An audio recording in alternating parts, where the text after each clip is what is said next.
James Lynch here for Home of Fight. Always great catching up with my next guest because he's got a big fight coming up here against former bantamweight champion Aljamain Sterling. It's YOUSSEF ZALAL back here on the program. YOUSSEF, how you doing, man?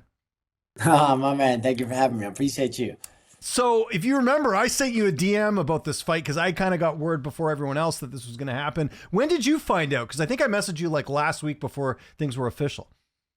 So I think it was like a rumor since January. There was really? The whole thing was since January was happening, and me and Oz were kind of talking about it. I'm like, well, I think we're the only one that's available in the whole division because I don't know what's going on with Yair and everybody else.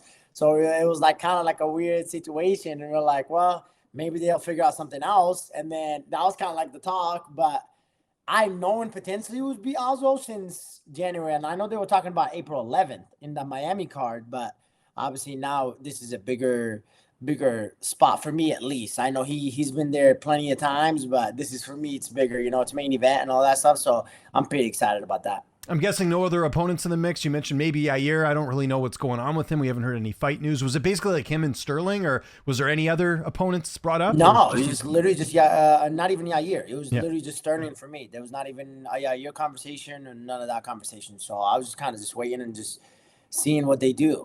Okay. And was this kind of ideal timing? Obviously, you're in Ramadan right now, so I imagine April 25th kind of lined up with when you wanted to fight again? Yeah, I mean, I wanted to fight earlier, but I was like, I was hoping maybe May, but I mean, at the end of the day, you don't say no to a big opportunity. You know what I mean? Yeah. You got to do what you got to do, and you make it work, and that's what I'm doing, man. Everything happens for a reason, and I'm making it work. Yeah, and obviously the 327 card would have been sort of bigger, but this is a main event. It's 5 rounds. I know it's at the Apex, but still you get this big opportunity against a former champion. I imagine this was sort of the better scenario than it being just a 3-round fight. Oh, 100%. Like you said, like he's been in that platform before. You know what I mean? This is new to me. So this is like all a new experience for me, which I'm very excited for just because I want to be a world champion and I will be a world champion. So this is a step to get closer to that championship belt.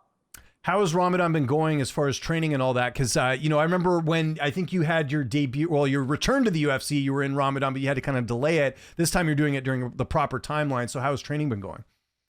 Yeah, man, it's been good. It's really been good. Like the Billy Q fight, I only like delayed 10 days of Ramadan, something like that. But in this fight now, really, I'm not delaying anything. So it's been surprisingly a lot easier than I thought because it's February. So the sun was kind of went down a little earlier. And then obviously the time change kind of changed it an hour ahead. But obviously we have the last 4 days or so of Ramadan right now. So it's definitely been easier. And I definitely got to put back some weight on and then get back to that super hard grind. So I'm definitely excited about it, but it's been good.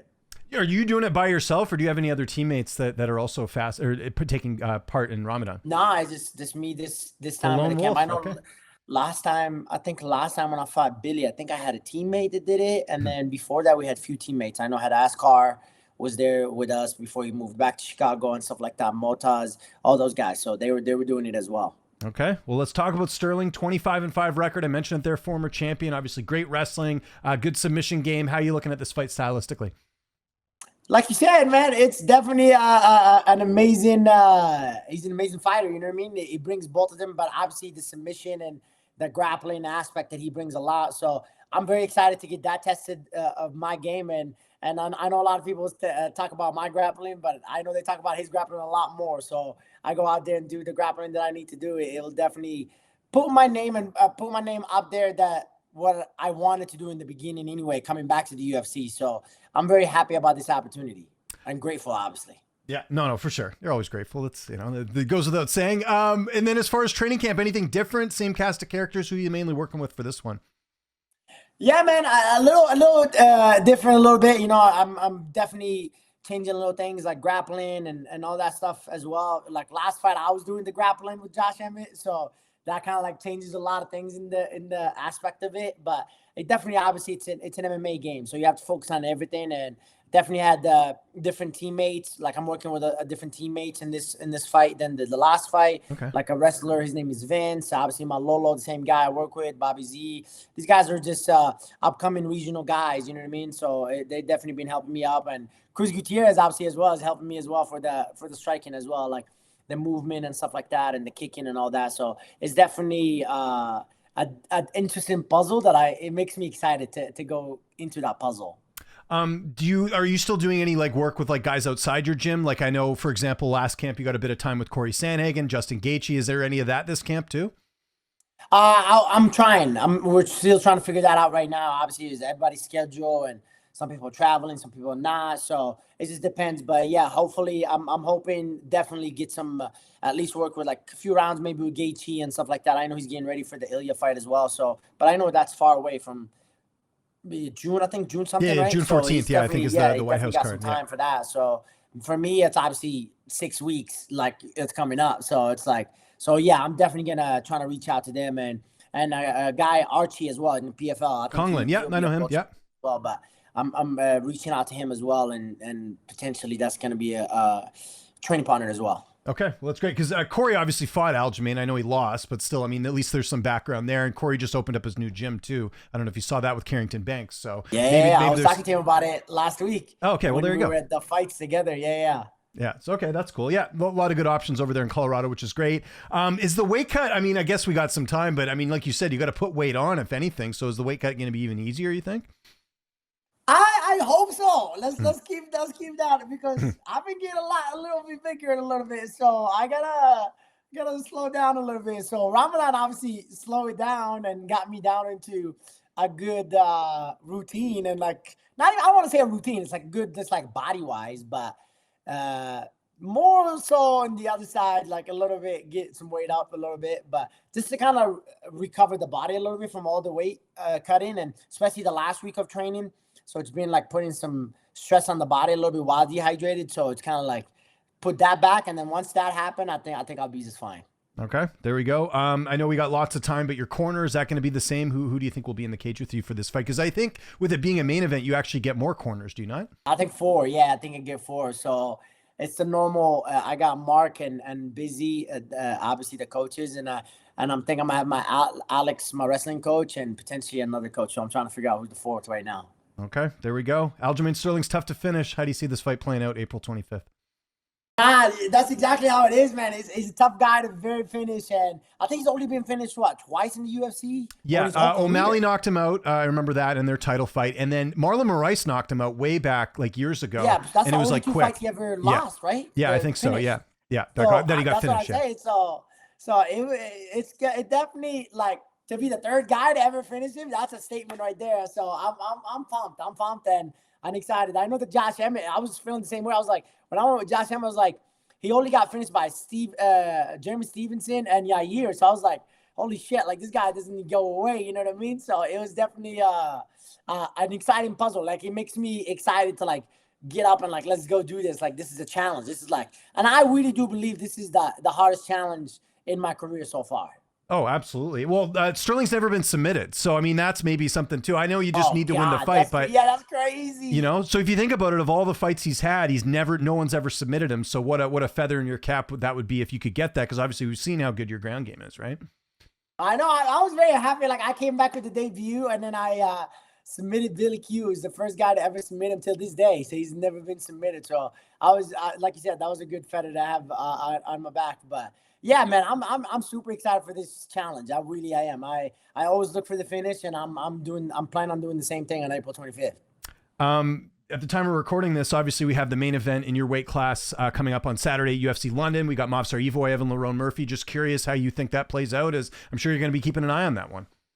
Oh, 100%. You know I'm keeping an eye on that one. And obviously, Movsar and Lerone is like, I've been calling out Lerone for the longest ever, to be honest. So, but I know people are like saying a lot. I'm interested to see how Lerone deals with the wrestling of Movsar, and I'm seeing how Movsar deals with the striking of Lerone. So I think this is going to be whoever solves that puzzle first, I think wins that fight. So I'm very interested to see how that, because in my head, I really do believe it's a striker versus a grappler, but it's MMA, especially at that high level right now. A lot of things can change. So you're giving me like a non-answer. Who do you think wins? I think Movsar gets it. I think Yeah. Movsar gets it done. I Okay. really do believe Fair enough. I'm just giving you a hard time, but yeah, it's going to be his tough. grappling is insane, man. Yeah, and I one of the areas I look at with that fight too is like I think Lerone's takedown defense, if you look at the stats, isn't the best. So that's where Movsar, I know, if you Josh can just Emmett hold him took down. Yeah, that's what I mean. So that's where things get kind of interesting in that fight, right? So do you think they are kind of waiting to see what happens this weekend? Because John Silva's the one guy without an opponent. He just came off that win over Arnold Allen. Part of me thinks they might try and get Silva the shot while we're waiting to see how this unfolds, or I guess either Murphy or Evloev go out there and get a finish too. I'm sure they could get that opportunity as well. But I just wonder. Obviously, he hasn't fought that long ago, but I do wonder what is next for Volk because nothing's really set in stone. I know, because I was kind of like felt weird because Arnold Allen just fought Gene, and then he's headlining May 16th, and I'm like looking at it in a way, and I was like, okay, well, so whoever wins, and I think it depends on how the London card goes, and then be like, okay, well, if not, I think almost guaranteed they give it to Gene Silva. I promise you that. Like, if that's the case, or they give him Yair Rodriguez. Yair Rodriguez is the only other name out there that we don't know what he's doing because he's sort of the odd man out, right? Exactly, and then I feel like or he's not ready, I think they're gonna give it straight to Gene, to be honest, because obviously it's gonna bring more attention and all that stuff, and obviously with the promotion and all that. So that's, I think, how it goes, and I think it all depends on who performs on this Saturday night. Speaking of good performances, what did you think of Kevin Vallejos' win over Emmett? You guys had that common opponent. He looked pretty good out there on Saturday. Oh, he looked fantastic, powerful. I don't know what was Josh Emmett's plan, to be honest. I really don't know what was the IQ part of it, but the one thing I got to give Kevin is he's explosive, but he's also has the IQ behind him a little bit, and I feel like people sleep on that a little bit. He's just like a power puncher. He's not. He's countering with multiple. He's ready to go. He's defending smart, like almost like Ilya style and stuff like that. So it's kind of weird. He stole the shine of my Josh Emmett fight, even though I finished him way earlier than him.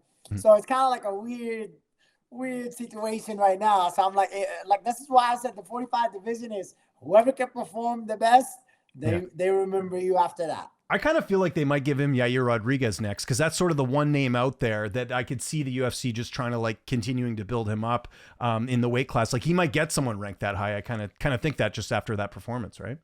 Oh yeah, I was surprised they even gave Josh Emmett top 10, like right after that fight. So I think he's gonna be in the top 10 tomorrow, like for sure. Yeah, I would assume so. I mean, I don't know, but it's kind of like you can tell, and he's 23. This is not even his. I don't think he's his prime yet, but maybe it is his prime. Who knows? Yeah, we'll find out. Okay, last question, just because people have been talking about it. What do you make of this MVP card that they're putting together with Ronda Rousey and Gina Carano? They just announced today Nate Diaz is fighting Mike Perry on that card. They've also got Francis Ngannou and Felipe Lins. Like, what do you think of that? Because I think there is a sector of the fan base that will just tune in because of who's on the card, not necessarily how good the fights are.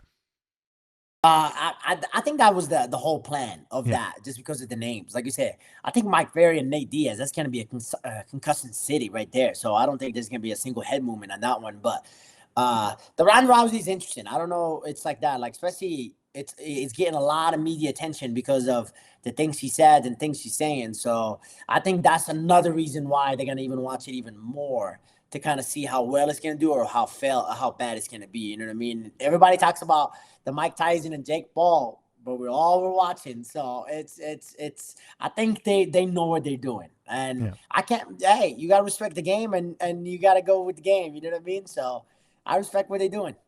It's UFC Fight Night, April 25th. This man right here going to be in his first main event, right? This is the first one for you. So event, man. I was about to say, I was like, I got the poster. Yeah, so we start calling him main event YOUSSEF ZALAL here. Thanks again for the time. If there's anyone you want to thank before we get out of here, any sponsors, any social media, I'll give you the last word. Nah, thank you, my man. Thank you for having me. I really appreciate you again, and we'll keep this tradition going. Obviously, after the fight, and then yeah, man. I shout out to my team, Factory X, and everybody, Land Out Performance, everybody like that helped me out and stuff like that. And obviously, the Instagram is at the Moroccan Devil, so you guys can follow me there. But stay tuned, April 25th. It's gonna be a good one.